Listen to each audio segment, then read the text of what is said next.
জাতি কুলা সারধর্ম জ্ঞানে কৃষ্ণ দেবতার মুহি অনু গহরকা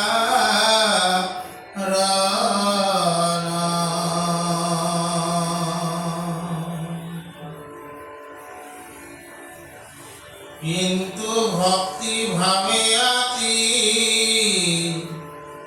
ভজ জাতি জাতি তাতে হে সন্তুষ্ট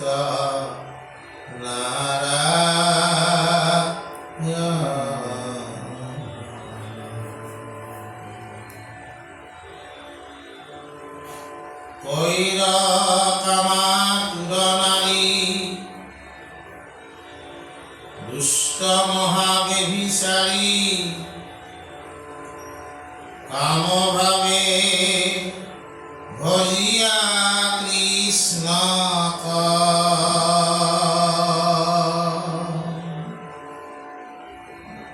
তথাপিতো দেখা কেন কৃষ্ণদেব বিষয়ত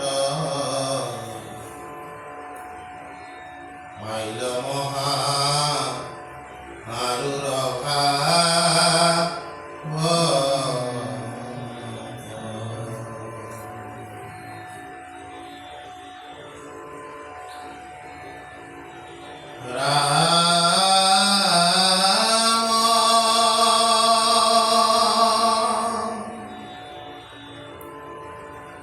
ইটো গোপীকক প্ৰতি কৃষ্ণৰ পৰম প্ৰীতি ভৈৰয়াক দেখিলো সাক্ষাৎ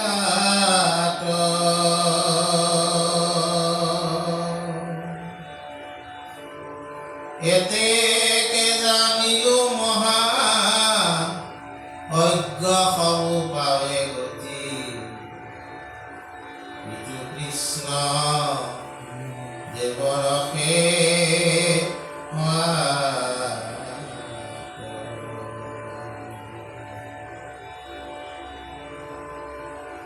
ৰাসোৎসৱে ৰংগ কৰি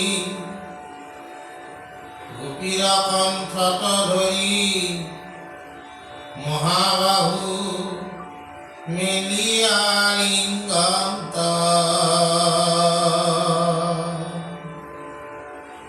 পৰম আনন্দে জিতু পাইলে প্ৰসাদ ইটো গোপী সবে মাধৱত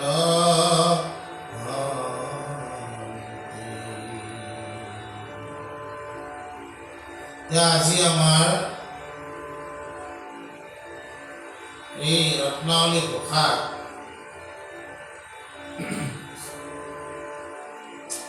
কি কৈছে যে ভগৱান কৃষ্ণক আমি ভজনা কৰাৰ কাৰণে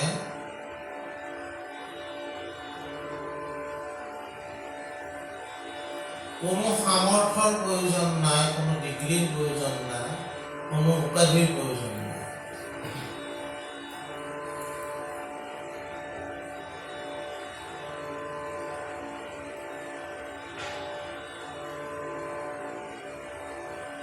আৰু সেই উদাহৰণবিলাক ভগৱন্ত কৃষ্ণই যেতিয়া তেওঁৰ এই ধৰাধামত লীলা কৰিছিল, সেই লীলাবিলাকতে প্ৰকাশ কৰি গৈছে।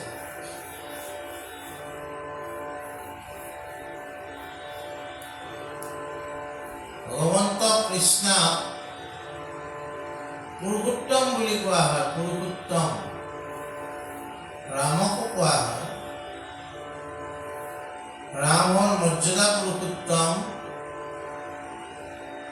কৃষ্ণ হ'ল লীলা পুৰুষোত্তম।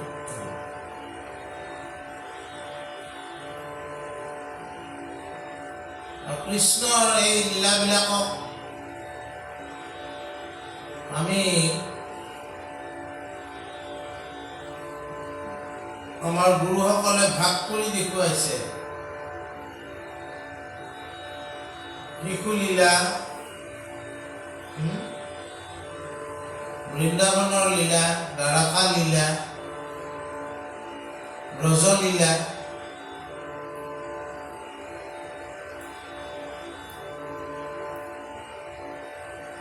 ৰাসলীলা, ৰাসক ক্ৰিয়া বুলিও কয়, ৰাসলীলা বুলিও কয়।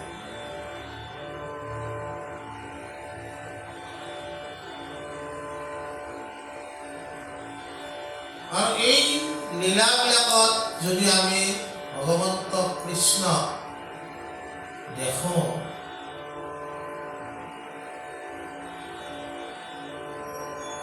তেওঁ সদায় গোপ বালকৰ লগত একেলগে গৰু চৰাবলৈ গৈছে, গোপ বালকৰ বিলাকৰ লগত একেলগে ভোজন বিহাৰ কৰিছে।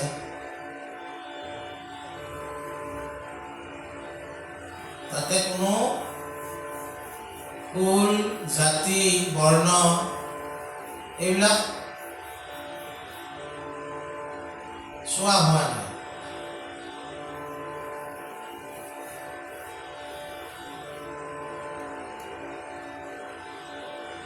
ঠিক তেনেকৈ আমাক আজি ৰত্নাৱলী কৈছে যে সেইজন ভগৱন্ত কৃষ্ণ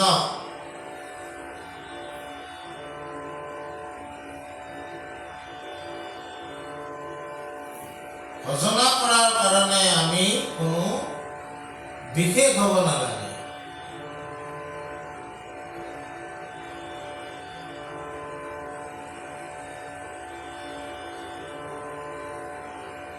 বিশেষ পৰ্যায়লৈ যায় আমি তেওঁক ভজনা কৰাৰ কোনো কথা নাই।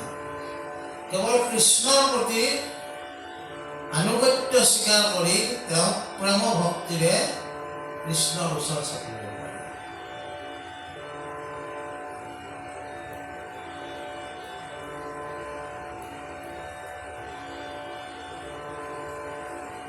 আৰু আজি আমাৰ গোপিনীসকলৰ কথা কৈছে, গোপীবিলাকৰ।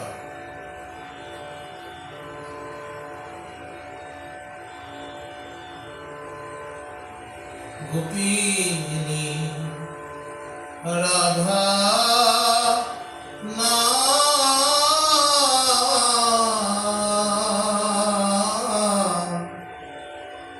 ব্ৰজৰ জীবন মোহন ৰাম গোবিন্দ পৰম সাদৰে হিৰে তুলি ধৰো তজুপদয়ৰা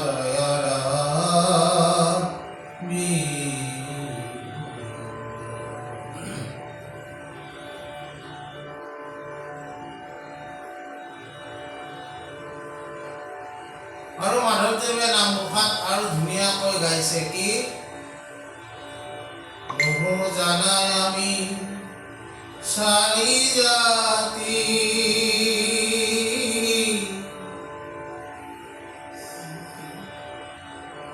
চাৰিও আশ্ৰমী নোহোয়াতি নহো ধৰ্মশীল দানৱত তীৰ্থ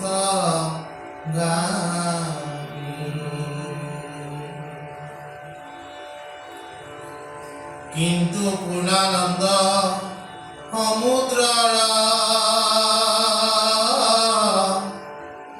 গোপী ভৰ্তা পদ কমলৰ দাসৰো দাস তান দাস ভৈলো আমি।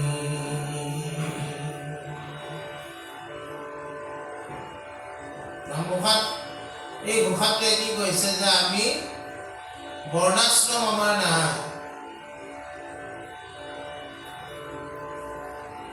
এনে আমাৰ ব্ৰাহ্মণ যিটো ভাগ আছে,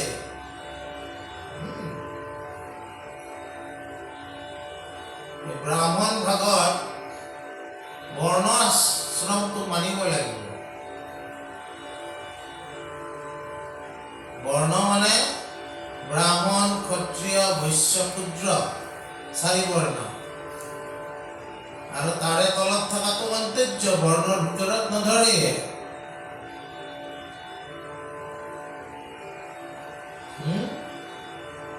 চাৰি আশ্ৰম হ'ল ব্ৰহ্মচৰ্য, গৃহস্থ, বানপ্ৰস্থ আৰু সন্ন্যাস। আমাৰ মাধৱদেৱে কি ঘোষা গালে যে আমাৰ এইবিলাক নাই, আমি কৰিব নোৱাৰো।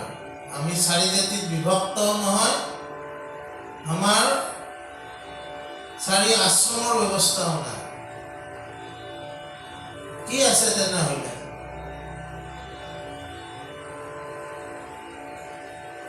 আৰু কৈছে কি যে আমি ধৰ্মশীল, শীল মানে অনুশীলন, ধৰ্মৰ যিবিলাক অনুশীলন সেইবিলাক কৰিব নাজানো। কি হ'ব আমাৰ অৱস্থা এতিয়া? তেতিয়াহ'লে তীৰ্থ ব্ৰত অনুগামী, তীৰ্থ ব্ৰত এইবিলাকো আমি অনুসৰণ কৰিবলৈ নাজানো। কি হ'ব আমাৰ অৱস্থা? আমি কোনটো শাৰীত থাকিম? বৰ্ণও আমাৰ নাই, আশ্ৰমো আমাৰ নাই, ধৰ্মৰ অনুশীলন কৰিব নাজানো, তীৰ্থ ব্ৰত তপ জপ যাগ যজ্ঞ একো কৰিবই নাজানো, কি হ'ব আমাৰ এতিয়া অৱস্থা? তাৰ পিছৰ লাইনটো কি কৈছে? কিন্তু হয় এইবিলাক নাজানো, কিন্তু পূৰ্ণানন্দ সমুদ্ৰৰ পূৰ্ণ আনন্দ কাৰ ওচৰত আছে? ভগৱন্ত কৃষ্ণৰ ওচৰত। গোপীবিলাকৰ যিজন স্বামী, যি গোপীবিলাকৰ লগত ৰাসলীলা কৰি যিজনে পূৰ্ণ আনন্দ সকলোকে প্ৰদান কৰিছে, অপূৰ্ণ হৈ থকা আনন্দ ৰাসলীলা কৰি সকলোকে প্ৰদান কৰিছে।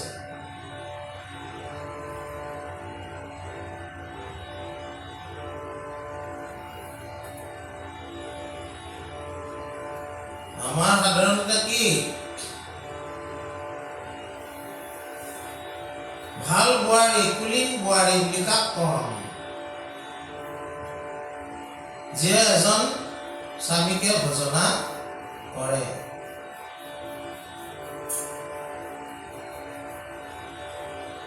হয়নে?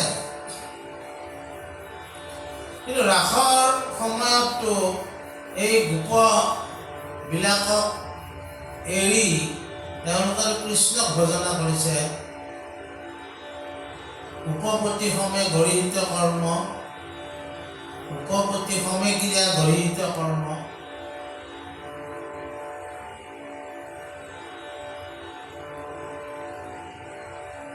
আচলতে ৰাস মানে ৰস, ৰস শব্দটোৰ পৰাই ৰাস হৈছে।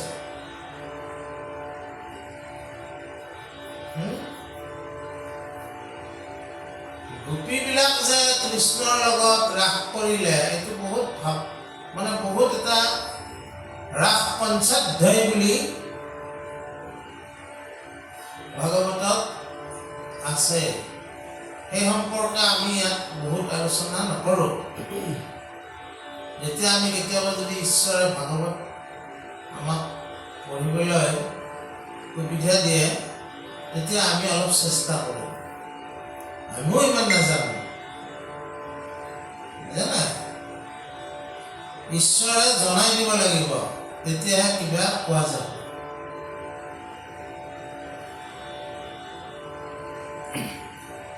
চিম্পলি আমি যিহেতু গোপীৰ কথা কৈছে, গোপীবিলাকে সেই পূৰ্ণ আনন্দ, আনন্দৰ য'ত পূৰ্ণতা হয়, সেইজন ভগৱন্তৰ স্বামী হিচাপে বৰণ কৰিছে।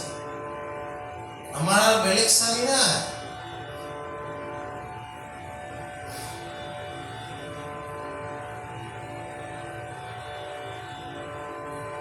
জাগতিক জগতৰ স্বামী এজন আছে তেওঁ।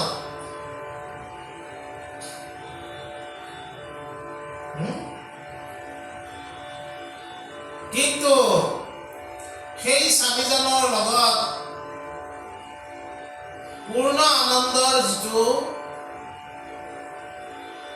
উপলব্ধি, এই জাগতিক স্বামীজনৰ লগত কেতিয়াও নহয়। সকলোৰে যিজন স্বামী,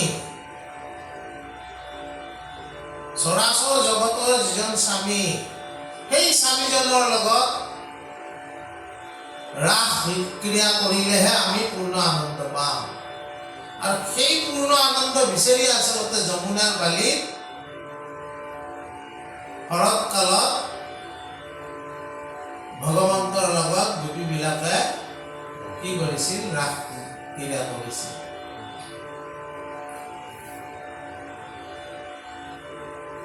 ৰাস ক্ৰিয়া কৰা গোপীসকলৰ আশাবিলাক কেনেকুৱা আছিল?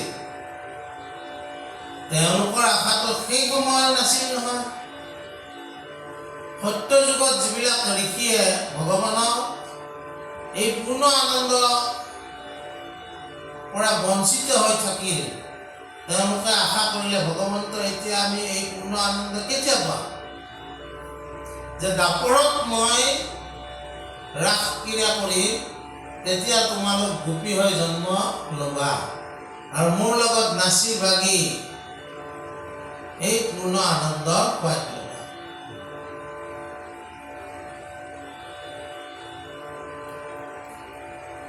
কিছুমান ঋষিয়ে ঈশ্বৰক ধ্যান ধাৰণা দি পাব খুজিছিল, আৰু কিছুমান তিৰোতাই ভগৱন্তক কেনেকুৱা তেওঁৰ যিটো সৌন্দৰ্য, এই সৌন্দৰ্য দেখিও পাব বিচাৰিছিল। উদাহৰণস্বৰূপে এটা যুগৰ শূৰ্পণখা, তেওঁৰ কি দোষ আছে? শূৰ্পণখা এনে যদিও ৰাক্ষসী বুলি দেখুৱাইছে, ৰাক্ষসী হলেওতো তাই দোষ নাই আচলতে। ৰামৰ দৰে সুন্দৰ পুৰুষ এজনক পাবলৈতো বিচাৰিবই সকলোৱে।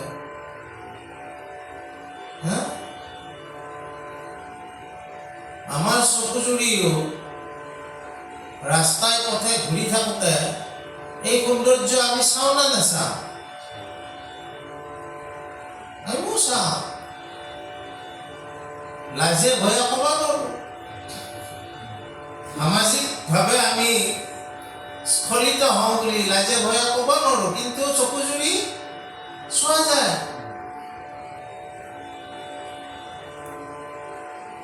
ইন্দ্ৰিয়জনিত যিবিলাক দোষ সেইবিলাক সকলোৰে থাকিব। এইবিলাকৰ ওপৰত যোৱাটোৱে হ'ল ভক্তি মাৰ্গৰ কথা। আৰু কোনোবাই যদি নাই বুলি কয়, মানে মোৰ এইটো নাই, তেতিয়াহ'লে মই তেওঁৰ বিষয়ে একো ক'ব নোৱাৰিম। তেওঁ মানুহজন মানে থিয়ৰিকেল, নট প্ৰেক্টিকেল। থিয়ৰিকেল মানুহবিলাকে জগতখন থিয়ৰিৰে বহুত ভাল দেখে, ভাল কৰিব ওলায়, কিন্তু যেতিয়া কাম কৰিবলৈ প্ৰেক্টিকেলি কৰিব দিবা তেওঁ একো কৰিব নোৱাৰে। তেনেকুৱা মানুহে ক'ব নাই নাই মোৰ চকু যদি নাযায়, মই কওঁ মোৰ যায়, এতিয়া মোক যি হ'ব তাকে হ'ব, মোৰ আপত্তিটো নাই। সৌন্দৰ্য দৰ্শন কৰাৰ কাৰণে চকুজুৰিটো যাবহে। এটা যুগত শূৰ্পণখাই ৰামক যেতিয়া দেখিলে তেওঁকতো স্বামী হিচাপে পাব বিচাৰিব, কিন্তু সেই সময়ত সীতা আছিলে, লক্ষ্মণে নাক কাটিলে, সেই শূৰ্পণখাও দাপৰত আহি গোপী হৈছে। ঈশ্বৰে তাৰমানে শূৰ্পণখাকো বঞ্চিত কৰা নাই, তুমি আহিবা, এতিয়া সময় হোৱা নাই, দাপৰ যুগত তোমাৰ লগত মই নাছিল। সেইকাৰণে ঈশ্বৰক সকলোতে সম বুলি কৈছে, কাৰো প্ৰতি বিষম।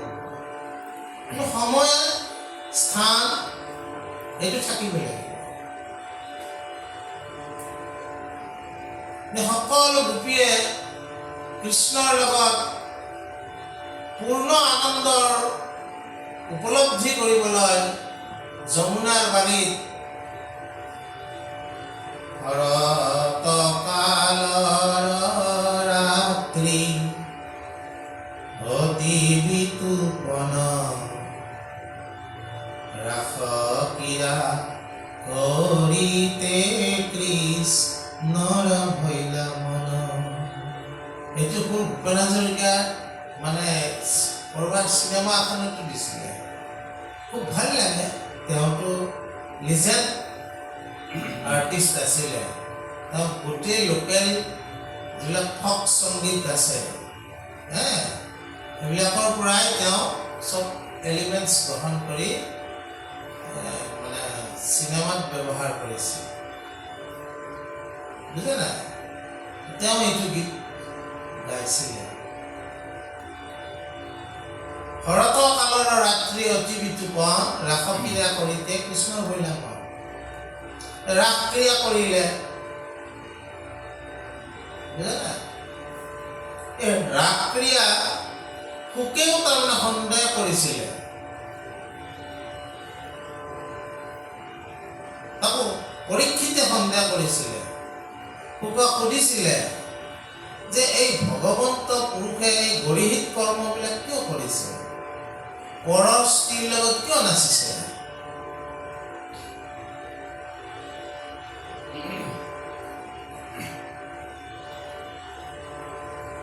তাৰপিছত কৈছে যে তেওঁ তেজস্বী পুৰুষ, তেওঁ একো দুখে গুণে নপায়। আৰু ৰাস কি অনংগ কেলি,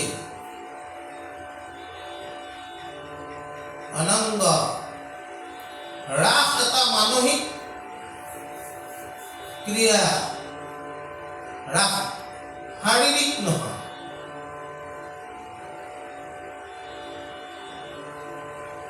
কাৰণ তাৰমানে কথাটো হ'ল কি, তেওঁৰ শৰীৰ গিৰিয়েকহঁতৰ লগতে আছে, তেওঁৰ আত্মাই পৰমাত্মাৰ লগত নাচিব গৈছে।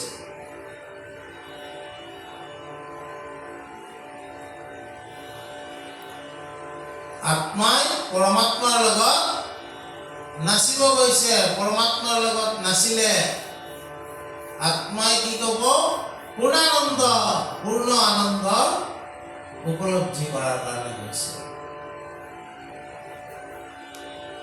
শৰীৰটো কিন্তু গিৰিয়েকৰ লগতে শুই আছে। সেইকাৰণে অনংগ কেলি। ৰাসৰ কথা সেইকাৰণে তাৰমানে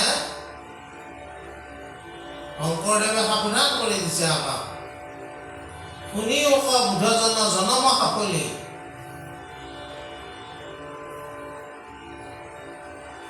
কৃষ্ণ ৰাস ক্ৰীড়া ইটো কামজয় কেলি। ৰাস বুজিবলৈ হলে তুমি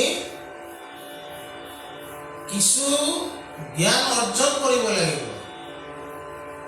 অজ্ঞানীসকলে ৰাসটো কি বুলি ভাবিব? এইটো সিংহৰ ৰসৰ কথা।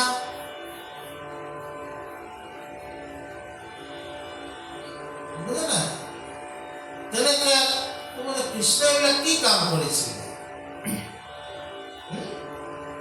ইমান গোপীৰ মাজত তেওঁ নাচিছিলে, এইটো কেনেকে ভগৱান হ'ব পাৰে? কিন্তু বেয়া কাম কৰিছে এইবিলাক। আমি যদি উপৰীয়াকৈ যদি আমি ৰাসৰ কথা চাওঁ, তেনেহ'লে আমি ইটছ এ সেক্সুৱেল ফেক্ট বুলিহে আমি উপলব্ধি কৰিম।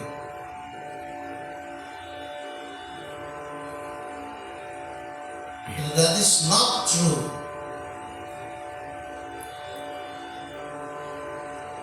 ইয়াক উপলব্ধি কৰা শংকৰদেৱ সাৱধান, শুনি আকৌ বুদ্ধজন ৰাসৰ কথা যাতে তাতে শুনিবলৈ দিয়া নাই। জ্ঞানীসকলেহে ৰাসৰ কথা উপলব্ধি কৰিব পাৰিব। জনম সাফলি কৃষ্ণৰ ৰাস ক্ৰীড়া এইটো কামজয় কেলি। ভগৱন্তৰ এই ৰাস ক্ৰীড়া কি? কাম জয়, কাম জয় কৰাহে কেলি। শাৰীৰিক যিটো আমাৰ সুখ, ইয়াক বিসৰ্জন দি আত্মিক সুখৰ কাৰণে আত্মাই পৰমাত্মাৰ লগত যি নাচ বাস কৰি মাধুৰ্য ভাৱ কৰি যি ভগৱন্তৰ লগত যমুনাৰ বাৰীত যিটো ক্ৰিয়া কৰিছিল, সেইটোৱে ৰাস ক্ৰিয়া। ইয়াত শৰীৰৰ একো কাম নাই। শৰীৰৰ কাম নাই মানে ইন্দ্ৰিয়ৰ কাম নাই। ইয়াত আত্মা আৰু পৰমাত্মা সংযোগৰহে কাম আছে। আৰু সেইকাৰণে গোপীসকলৰ ভক্তিটোক কি বুলি কৈছে? শ্ৰেষ্ঠ ভক্তি। কাৰণ এই গোপীসকলে কি কৰিছে? এই নিজৰ আত্মা কৃষ্ণৰ ওচৰত সমৰ্পণ কৰি পৰমাত্মা স্বৰূপ কৃষ্ণৰ লগত নাচিব পাৰিছে, গাব পাৰিছে, কৃষ্ণৰ লীলাবিলাক কৰিব পাৰিছে।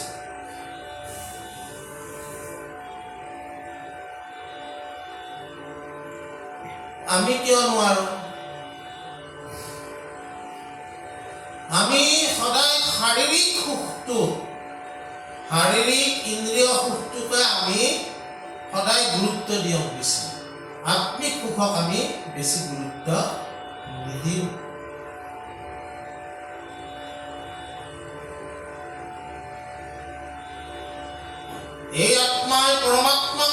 বিচাৰি যোৱাৰ সময়ত তোৰত কি পৰি আছে, গাখীৰ উতলি পৰি আছে, কৰি খাব পাৰিলা, গাখীৰ খাব পাৰিলেও পালো নাপালি নাই।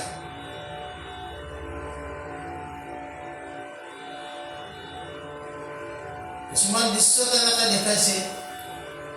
শংকৰদেৱ গুৰুজনাই আমাৰ কীৰ্তনত ৰাসক্ৰিয়াৰ ঘোষা লিখিছে, ৰাম কৰে ৰাস কেলি গোপাল গোপী সঙ্গে হৰি বোল নিৰন্তৰে ৰঙে। আৰু সেই যি আত্মাই যে পৰমাত্মাৰ লগত মিলিত হয়, সৰ্বানন্দ, নিত্যানন্দ, স্বৰূপানন্দ, সহজানন্দ, নিজানন্দ, পূৰ্ণানন্দ, এই আনন্দবিলাক যে লভিবলৈ সমৰ্থ হৈছিল, সেইকাৰণে গোপীবিলাকৰ ভক্তিটো ভাগৱতে কি ভক্তি বুলি কৈছিল? শ্ৰেষ্ঠ ভক্তি। আজিও সন্তসকলে বৃন্দাবনত, ব্ৰজত এই গোপীসকলৰ পদধূলি বিচাৰে, মাথাত লগায়।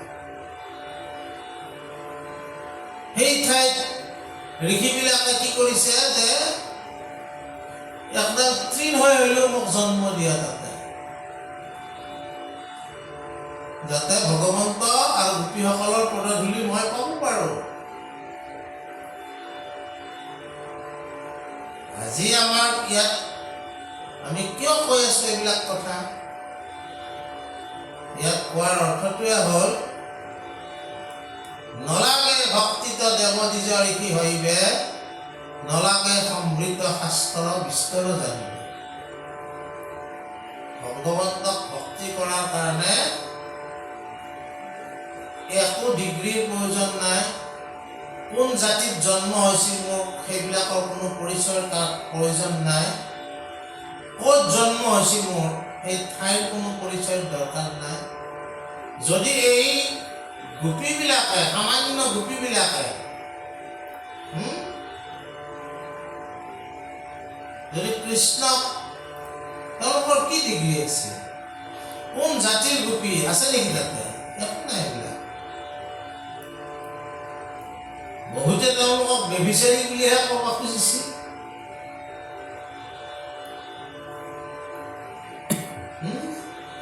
সেইকাৰণে ৰাস ক্ৰিয়াৰ কথাটো আজিও ব্যংগাত্মকভাৱেও ব্যৱহাৰ কৰা হয়। আমি কৰিলে এইটো কি বুলি কয় না, আৰু কৃষ্ণ কৰাটো সেইটো ৰাসলীলা, আমি কৰিলে কিলা, কিলা খাম, আৰু কৃষ্ণ কৰাটো লীলা। এই তাৰমানে সেইটোৱে ধৰি লৈছে, কিন্তু সেইটো যে শৰীৰৰ কোনো কাম নাই, আমি সেইটো বুজা নাই।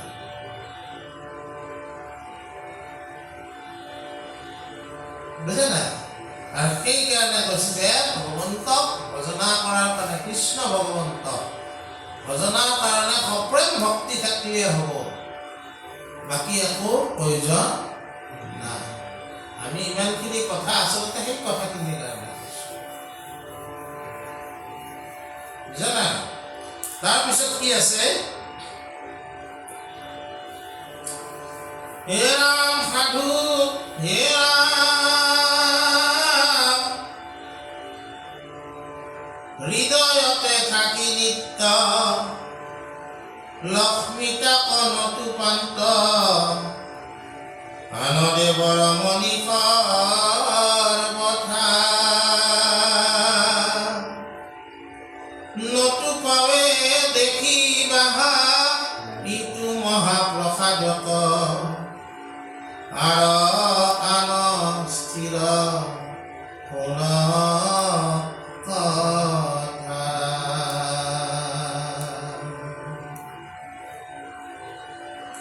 গোপীৰ ভাগ্যৰ কথা থাকক বৰ্ণাই বুকত, মোৰ হেন প্ৰাৰ্থনা মনত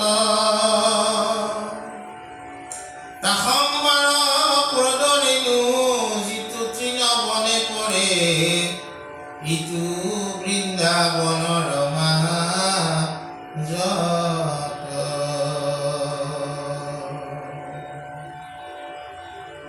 তাৰ এক গাছি তৃণ হয়া থাকোতে বেমূৰ মিলে মহাভাগ্য বিপৰীত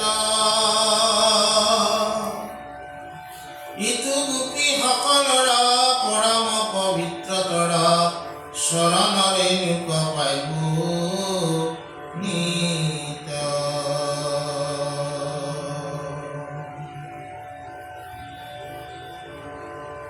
গৃহৰ দুষ্টৰ্যয় আশা কুলাচাৰ ধৰ্ম তেজী ভজিলন্ত কৃষ্ণৰ চৰণে দুৰ্লভ জানিয়া মনে বিচাৰিয়া সৰ্বক্ষণে পুৰন্ত সমস্ত দেৱগণে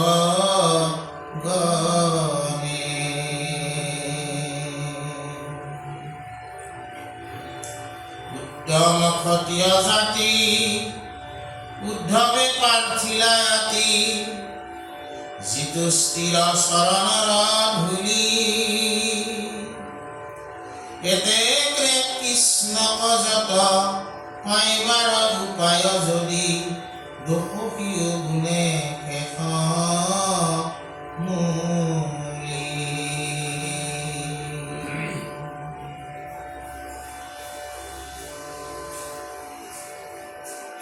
মহাদেৱ দেৱী যিবিলাক আছে তেওঁলোকে এই ৰাসক্ৰিয়াৰ দৃশ্য ওপৰৰ পৰাই চাই আছে কিমান ৰাতি পাৰ হৈ গৈছে ঠিক নাই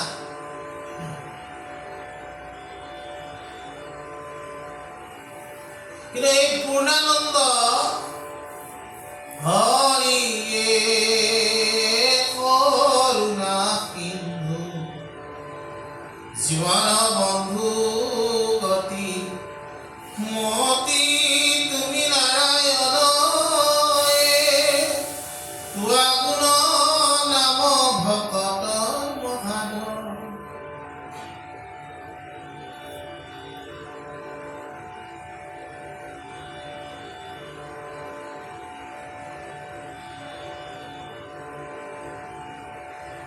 এই ভগৱন্তৰ লগত একেলগে পূৰ্ণ আনন্দ পাবলৈ সমৰ্থ হৈছে ব্ৰজৰ গোপীসকল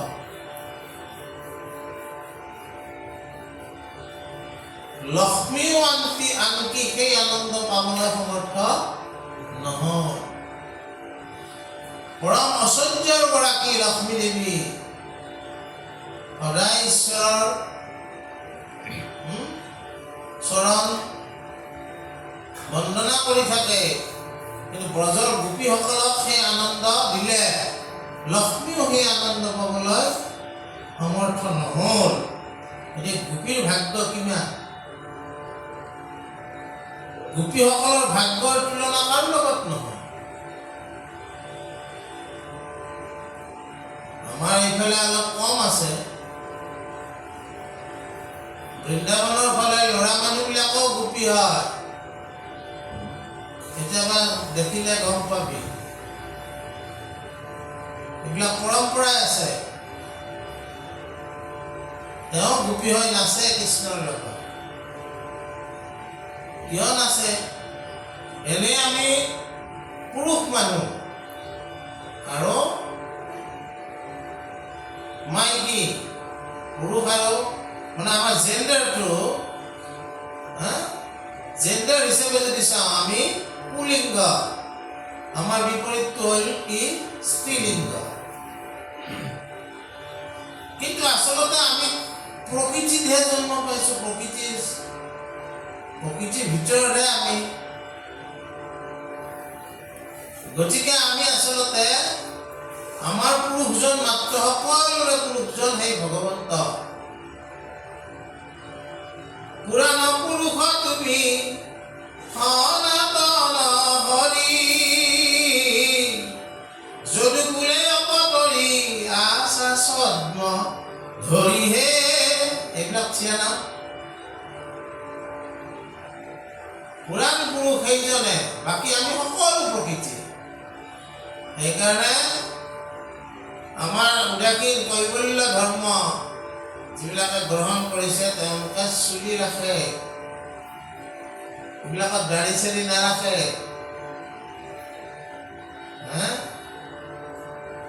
অৰ্থাৎ আমি প্ৰকৃতি হিচাপে তোমাক পুৰুষ হিচাপে আমি তোমাক স্বামী হিচাপে আমি বৰণ কৰিছো এই পৰম্পৰাবিলাক বৃন্দাবনতো আছে এই দাড়ি চাৰি গোটাই আছে কিন্তু এটা নাকফুল পিন্ধি তেওঁ নাচি আছে কিয় নাচে দাড়ি পিন্ধা মানুহটো দাড়ি থকা মানুহজনে কিয় নাচে তেওঁ তাৰমানে গোপী হয়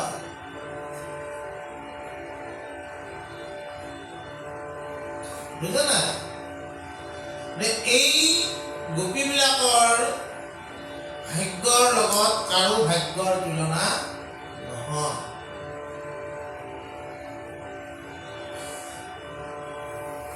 আৰু সেইকাৰণে আমাৰ যদিও আমাৰ মানে কি হয় আমাৰ ভক্তিৰ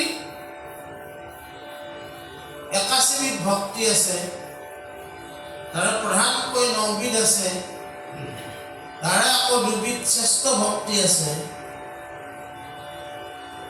ভাৱনা কেইবিধ ভক্তি বাৰু 81 বিধ এইবিলাক পালো ভাৱ কি ভাৱত আমি ঈশ্বৰক ভাবিম কি ভাৱত আমি ঈশ্বৰক ভক্তি কৰিম ভাৱনা লাগিব নহয় গুৰুজনে কি লিখিছে এখন হে ভাৱক ভাই ভজ ভগৱন্ত ভক্তি ভাবে কি ভাৱনা লৈ আমি ভজনা কৰোঁ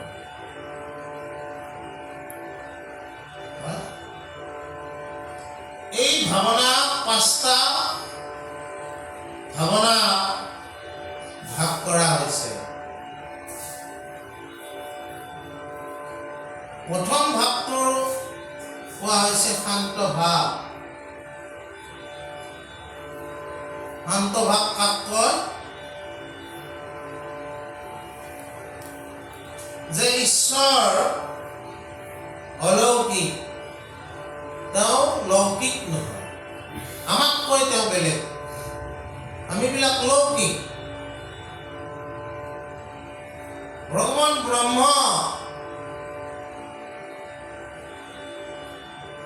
আৰু কৃষ্ণ পৰম আত্মা অনন্ত কোটি ব্ৰহ্মাণ্ডৰ অধিকাৰী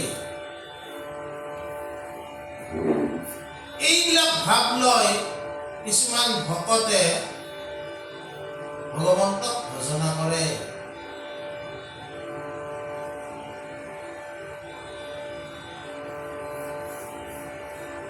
He is supreme সৰ্বোচ্চ সত্তা তেওঁ এইটো শান্ত ভাৱনা বুলি কৈছে আৰু ভজি থাকে দৰকাৰ নাই তেওঁ ব্ৰহ্ম তেওঁৱে কৃষ্ণ তেওঁৱে অনন্ত কোটি ব্ৰহ্মাণ্ডৰ মালিক তেওঁ অলৌকিক আমাৰ দৰে নহয় এইটো শান্ত ভাৱনা দ্বিতীয়তে দাস্য ভাৱনা আছে কি তাৰমানে এইটো শান্ত তেওঁ মানে অশান্ত নহয় নাই নাই ঈশ্বৰে চব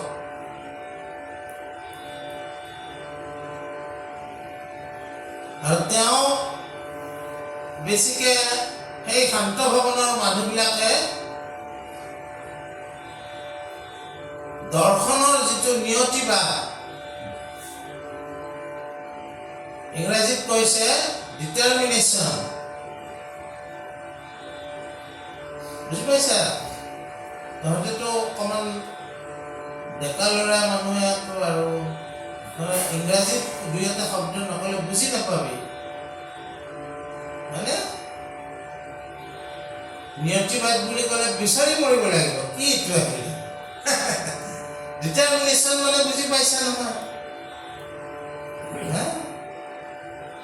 তেওঁলোকে ঈশ্বৰৰ ইচ্ছাতে চব হয় বুলি শান্ত হয় বহি থাকে বুজা কৰে সেইটো শান্ত ভাৱে কাম কৰিছে নেক্সট আছে দাস্য ভাৱনা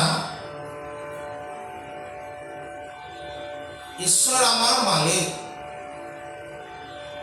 আমি তেওঁৰ দাস আমাৰ শংকৰদেৱ মাধৱদেৱে কিন্তু এই ভাৱনাটো বেছি গুৰুত্ব দিছে আৰু দুইজনে নিজকে ঈশ্বৰৰ দাস বুলিয়ে চিনাকি দিছে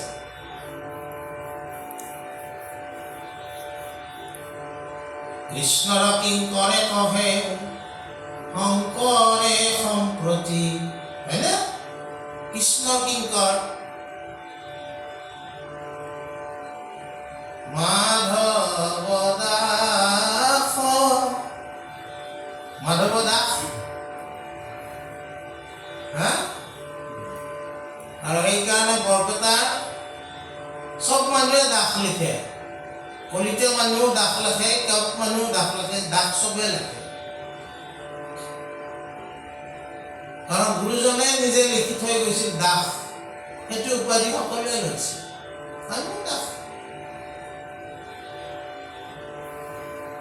এই দাস্য ভাৱনাত কি হয় ভগৱন্ত মালিক আৰু আমি তেওঁৰ দাস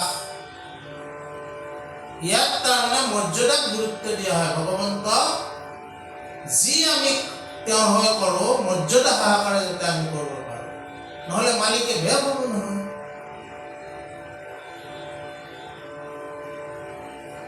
হয় নে নহয় এতিয়া বগৰী বুলি যিটো বুঢ়ীয়ে বগৰী ৰামক এইবিলাক কৃষ্ণক কামুৰি কামুৰি দিছিলে সেনেকৈ আমি দাস্য ভাৱৰ মানুহে দিব নোৱাৰিম এইটো মই কামুৰি মিঠা না কি আছে সেইটোহে ঠগি ত্যাগ কৰা সেইটো নহ'ব দাস্য ভাৱনাত সেইটো নহ'ব দাস্য ভাৱনাত মই একো নাখাওঁতে সেইটো ঈশ্বৰক আগে অৰ্পণ কৰিব লাগিব ঈশ্বৰ অৰ্পণৰ পিছতহে সেইটো আমি গ্ৰহণ কৰিব পাৰোঁ তেওঁ গ্ৰহণ কৰাৰ পিছত অৱশিষ্ট কিন্তু আমাৰ ঈশ্বৰজন এনেকুৱা তেওঁ কামুৰি দিয়া বগৰীও খাইছে কিন্তু সেইটো ভাৱনা বেলেগ সেই ভাৱনাটো আহিব এইটো দাস্য ভাৱনা তাৰপিছত সাক্ষ্য ভাৱনা মোৰ দৰে এটা ঈশ্বৰ মই যি খাওঁ তেওঁক খুৱাব লাগিব এই পায়স ৰাঞ্চ মোৰ কৃষ্ণক লাগো দেই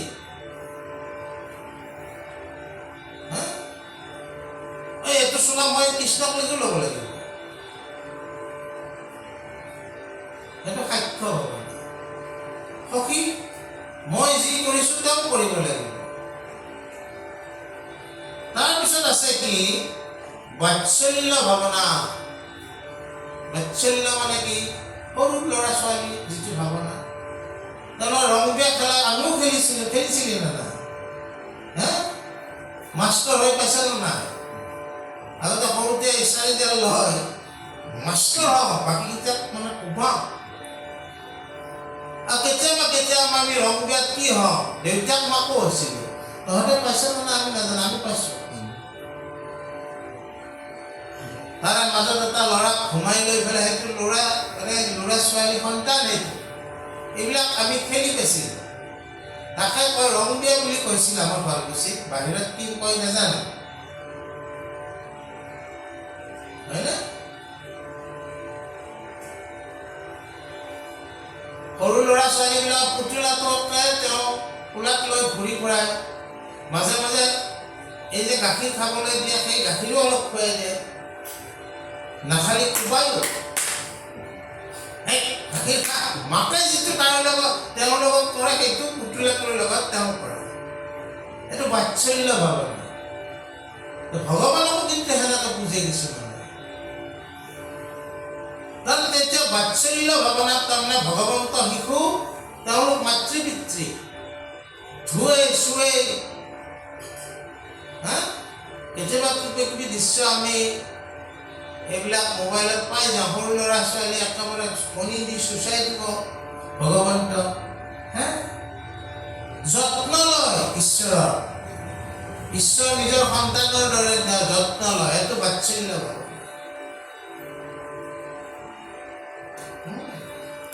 শেষত আহিল এই গোপীসকলৰ ভাৱনাটো, এইটো হ'ল মাধুৰ্য ভাৱনা।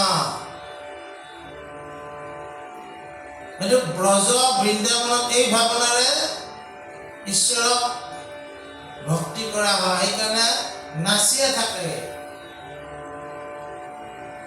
ঈশ্বৰৰ লগত একত্ৰ হোৱাৰ কাৰণে। আমাৰ শংকৰদেৱে কিন্তু শংকৰদেৱ গুৰুজনাই তুমি যাব পৰা যোৱা, কিন্তু আমাক ফল' কৰিব দিছে দাস্য ভাৱনাটোহে।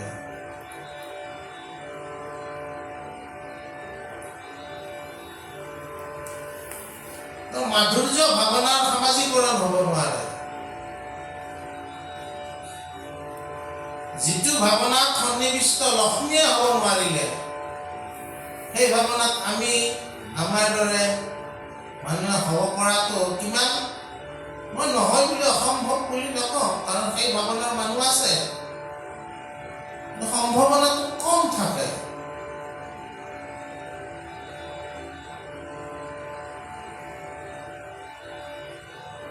শংকৰদেৱ গুৰুজনা সেইকাৰণে আমাক এই দাস্য মৰ্যাদা সহকাৰে ঈশ্বৰক সেৱা কৰাৰ ভাৱনাটো বেছি পোষকতা কৰিছে, দাস্য ভক্তিটো।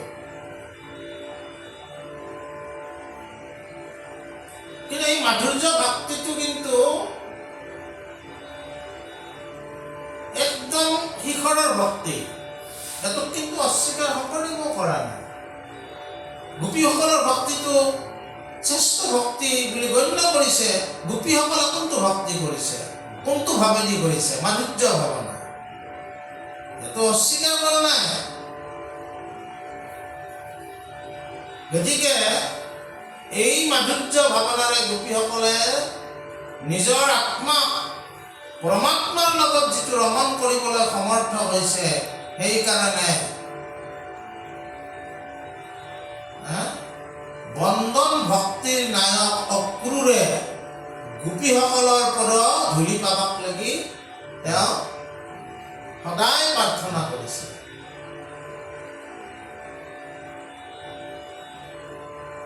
যিজন বন্দন ভক্তিৰ নায়ক সেইজন হ'ল অক্ৰূৰ।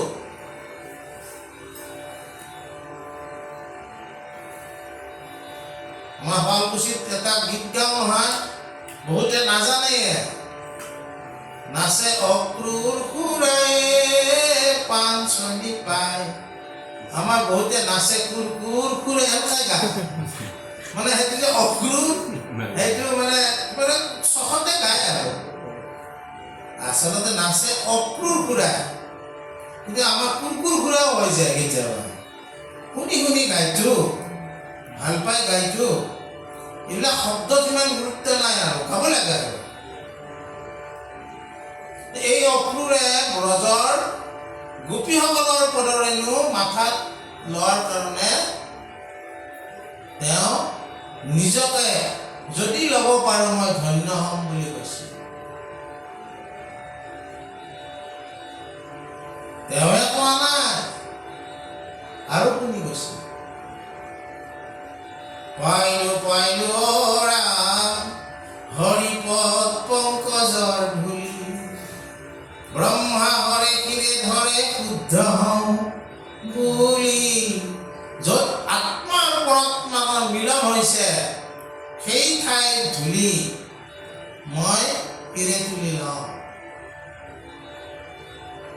ব্ৰহ্মাহৰ আদি দেৱতাসকলক সেই ধূলি কিৰত ল'বলৈ বিচাৰিছে। সেই ভক্তিকে শ্ৰেষ্ঠ ভক্তি বুলি অভিহিত কৰিছে। কিন্তু এই শ্ৰেষ্ঠ ভক্তি বুলি অভিহিত কৰা যিজন আমাৰ উপাস্য তেওঁ কিন্তু তেওঁক ভক্তি কৰাৰ কাৰণে তোমাৰ বিশেষ ডিগ্ৰী একো নাছিল।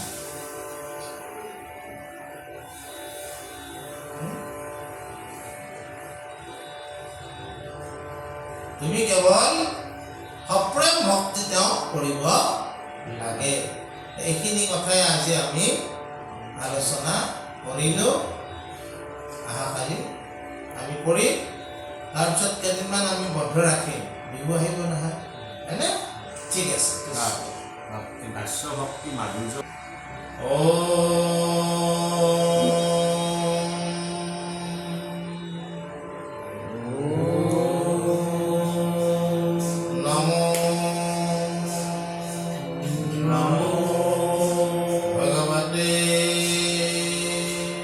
भगवते वासुदेवाय